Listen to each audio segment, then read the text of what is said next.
जाऊ देणार नाही. चला. कसे नसते लाड करता हो तुम्ही? आजीचं अजिबात ऐकायचं नाही.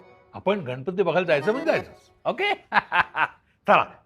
हा, आता गणपती बघण्यापूर्वी एक अट आहे. डोळे घट्ट मिटून घ्यायचे.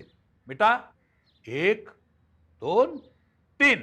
आणि डोळे जेव्हा उघडाल तेव्हा मोठा रावण समोर दिसेल हसतानाचा. कसा असेल तो?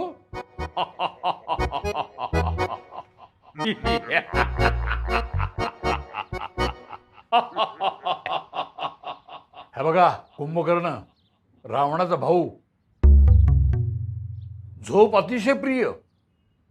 सारखा झोपत असतो. बाबांसारखा.